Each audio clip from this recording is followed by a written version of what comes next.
नमस्कार विद्यार्थी आणि शिक्षक बांधवांनो, इयत्ता 8वीची महाराष्ट्र राज्य शैक्षणिक संशोधन परीक्षा परिषद यांनी जी वेबसाईटला सराव प्रश्नपत्रिका टाकलेल्या आहे त्या सराव प्रश्नपत्रिकेचं उत्तरासह स्पष्टीकरण आपण या व्हिडिओमध्ये पाहणार आहोत। या ठिकाणी 50 गुणांची ही सामाजिक शास्त्र या विषयाची प्रश्नपत्रिका आहे।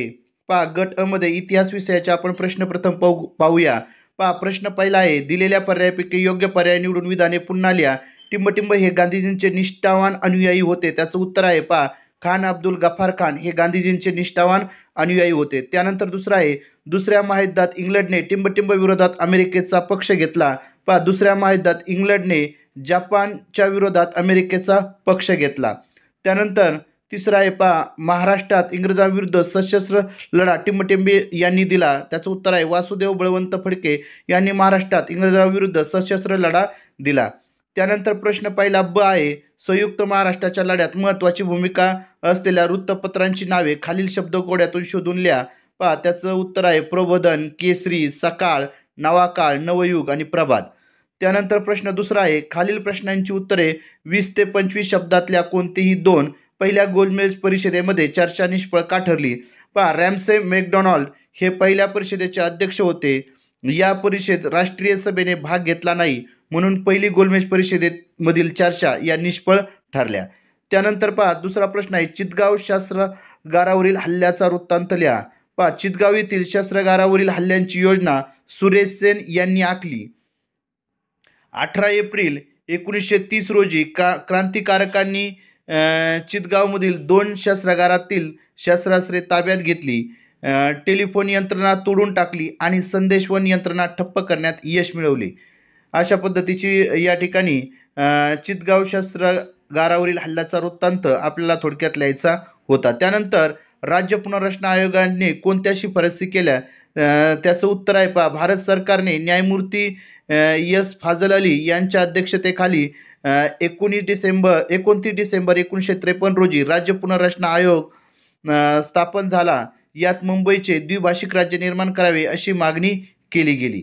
त्यानंतर पुढे आहे, टिपाल्या कोणत्याही दोन वेवेल योजना। जून 1945 मध्ये भारताचे व्हाईसरॉय लॉर्ड वेवेल यांनी एक योजना तयार केली, ती वेवेल योजना म्हणून प्रसिद्ध आहे।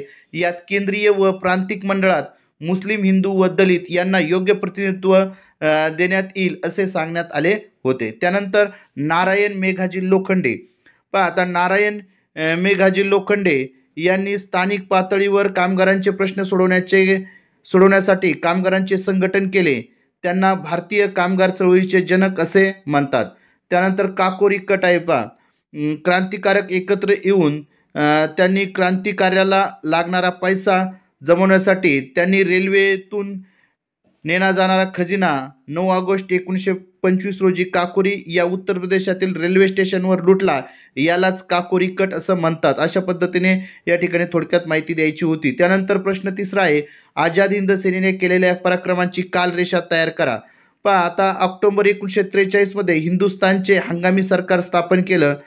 आझाद हिंद सेना नेताजींच्या नेतृत्वाखाली, नेताजी सुभाषचंद्र बोस यांच्या नेतृत्वाखाली सेना होती। नोव्हेंबर 1943 मध्ये अंदमान निकोबार बेटे जिंकून घेतली। त्यानंतर 1944 मध्ये म्यानमारमधील अराकानचा प्रदेश मिळवला आणि 1945 मध्ये नेताजी सुभाषचंद्र बोस यांचा मृत्यू झाला। अशा पद्धतीचं ही कालरेषा आपल्याला पूर्ण करायची होती। त्यानंतर पुढे आहे प्रश्न तिसरा, खालील तक्ता ची माहिती पूर्ण करा। पेशावरचा सत्याग्रह खान अब्दुल गफार खान, सोलापूरचा सत्याग्रह गिरणी कामगार मल्लप्पा धनशेट्टी आणि धारासना सत्याग्रह सरोजिनी नायडू यांनी नेतृत्व केलं या सत्याग्रहांचं। त्यानंतर प्रश्न चौथा आहे, पुढील विधाने चूक की बरोबर ते सांगा। स्वतंत्र चळवळीत शाळकरी विद्यार्थ्यांनीही योगदान दिले, बरोबर आहे। अमेरिका मधील भारतीयांनी गदर या संघटनेची स्थापना केली, चूक। अमेरिका आणि कॅनडा येथील भारतीयांनी गदर या संघटनेची स्थापना केली, म्हणून हे विधान या ठिकाणी चूक आहे। डॉक्टर बाबासाहेब आंबेडकर यांनी मूकनायक हे वृत्तपत्र सुरू केले, हे विधान या ठिकाणी बरोबर आहे। त्यानंतर आचार्य अत्रे यांनी मुंबई महापालिकेत मुंबईसह संयुक्त महाराष्ट्राचा ठराव मांडला, बरोबर। त्यानंतर गट ब नागरिकशास्त्र विषयाचे प्रश्न आहेत। प्रश्न 5वा, दिलेल्या पर्यायापैकी योग्य पर्याय निवडून विधाने पुन्हा लिहा। सर्वोच्च न्यायालयाने सर्वोच्च न्यायालयाचे न्यायाधीश वयाच्या टिंबटिंब्याव्या वर्षी सेवानिवृत्त होतात, त्याचं उत्तर आहे 65व्या वर्षी. त्यानंतर महाराष्ट्र विधान परिषदेची सदस्य संख्या टिंबटिंब आहे 78 आहे. त्यानंतर प्रश्न 5वा आहे, खालील प्रश्नांची थोडक्यात उत्तरे लिहा. कोणतीही 2. मुख्यमंत्री मंत्रिमंडळाची निर्मिती कशी करतात ते लिहा. बहुमत सिद्ध झाल्यावर मुख्यमंत्र्यांना आपले मंत्रिमंडळ तयार करावे लागते. सर्व प्रदेशांना सामाजिक घटकांना सामावून घ्यावे लागते. स्पष्ट बहुमत नसल्यास काही पक्ष एकत्र येऊन सरकार स्थापन करतात. त्यानंतर भारतातील संधी सेवांचे प्रमुख 3 प्रकार स्पष्ट करा. भारतातील संधी सेवांचे 3 प्रकार: अखिल भारतीय सेवा, यामध्ये IAS, IPS, IFS यांचा समावेश होतो. केंद्रीय सेवा, यात विदेशी सेवा, भारतीय महसूल सेवा यांचा समावेश होतो. आणि राज्य सेवा, यामध्ये MPSC व UPSC यांचा समावेश होतो. त्यानंतर भारतातील कायदा पद्धतीच्या प्रमुख शाखा किती आहेत त्याबद्दल थोडक्यात माहिती लिहा. भारतातील कायदा पद्धतीच्या प्रमुख शाखा 2 आहेत. एक दिवाणी कायदा, व्यक्तीच्या हक्कावर गदा आणणारे तंटे या अंतर्गत येतात किंवा वाद, भाडे करार, घटस्फोट इत्यादी. फौजदारी कायदा, यामध्ये गंभीर स्वरूपाचे गुन्हे फौजदारी कायद्याच्या आधारे सोडवले जातात, उदाहरणार्थ चोरी, घरफोडी इत्यादी. त्यानंतर खालील तक्ता पूर्ण करा. प्रश्न 6वा, सभागृह, कार्यकाल आणि सदस्य संख्या. विधानसभा महाराष्ट्र विधानसभा 5 वर्ष कार्यकाल, 288 सभासद संख्या. विधान परिषद कार्यकाल 6 वर्ष आणि सदस्य संख्या 78. त्यानंतर गट क, भूगोल या विषयाचे प्रश्न आपण पाहूया. प्रश्न 7वा, खालील विधाने पूर्ण करा. टिंबटिंब म्हणजे सरकारने अल्पभूधारक आणि भूमिहीन यांना दिलेली जमीन होय. भोगवाटदार वर्ग 2 म्हणजे सरकारने अल्पभूधारक किंवा भूमिहीन यांना दिलेली जमीन होय. डोंगराळ भागात व पर्वतीय भागात लोकसंख्या वितरण विरळ असते, कारण त्या ठिकाणी अन्नधान्याची कमतरता असते, पाण्याची टंचाई, जमिनीचा तीव्र उतार, वरील सर्व हे कारण या ठिकाणी असणार आहे. त्यानंतर काय, एखाद्या प्रदेशात लिंग गुणोत्तर जास्त असेल तर तुम्ही सामाजिक दृष्टिकोनातून त्याच्याकडे कसे बघाल. या ठिकाणी समानतेकडे प्रमाणे आपण या ठिकाणी समानता या दृष्टिकोनातून पाहूया. त्या ठिकाणी लिंग गुणोत्तर कसं आहे, जास्त आहे.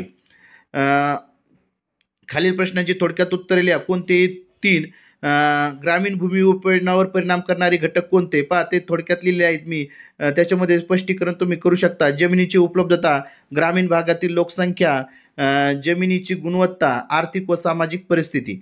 त्यानंतर ही जी आकृती आहे ती या ठिकाणी मध्येच आलेली आहे. त्यानंतर पुढं आहे, लोकसंख्या वाढीचे देशावर कोणते परिणाम होतात.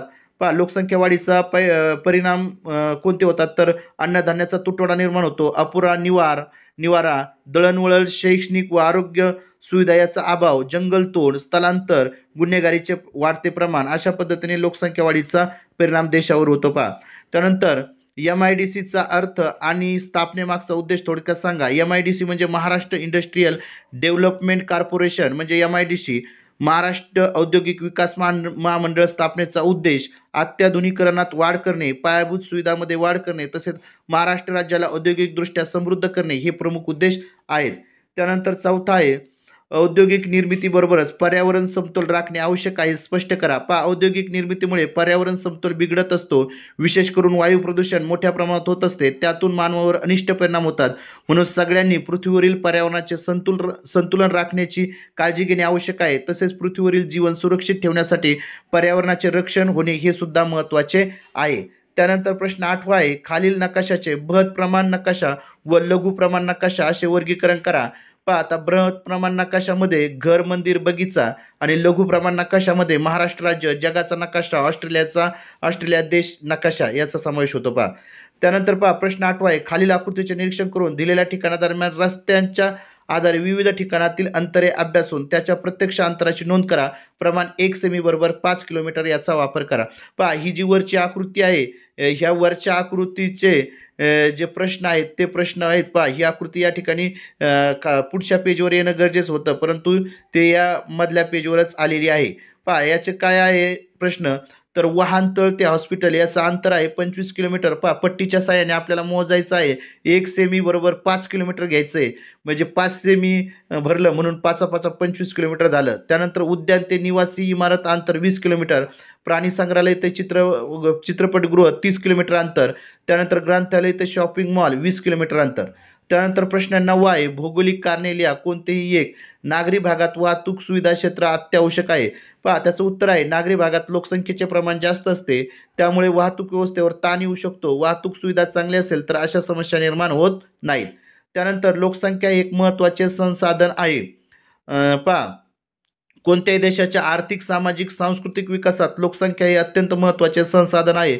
परंतु नुसती लोकसंख्या जास्त असून चालत नाही, तर लोकांची गुणवत्ता देखील महत्त्वाची आहे. त्यानंतर शेवटचा 9वा प्रश्न आहे, तलाठी कार्यालयाला तुम्ही भेट देणार आहात, त्यासाठी प्रश्नावली तयार करा. गुण आहेत 4. पहा प्रश्नावली या ठिकाणी मी तयार केलेली आहे. तर गावाचे नाव काय, तुमच्या ग्रामपंचायतीमधील विविध विभाग कोणते, तलाठी कार्यालयातील प्रमुख कोण आहे, त्याचे नाव काय आहे, त्याच्याकडे किती गावचा कारभार आहे, गावाचा वार्षिक महसूल किती आहे, तालुका स्तरावर तलाठी कार्यालयावर कोण नियंत्रण ठेवते, तुमच्या गावातील तलाठी कार्यालयाची वेळ काय आहे, त्याचबरोबर तलाठी कार्यालय कोणत्या दिवशी बंद असते. अशा पद्धतीची ही प्रश्नावली त्या ठिकाणी तयार करायची आहे. अशा पद्धतीने आपण इयत्ता 8वीचा समाजशास्त्र या विषयाची जी प्रश्नपत्रिका आहे, सराव प्रश्नपत्रिका, तिचं उत्तरासह स्पष्टीकरण या ठिकाणी पाहिलेलं आहे. तुम्हाला जर हा व्हिडिओ आवडला असेल तर माझा चॅनल VPN एज्युकेशनल गुरु या चॅनलला नक्कीच आपण सबस्क्राईब करावे. धन्यवाद.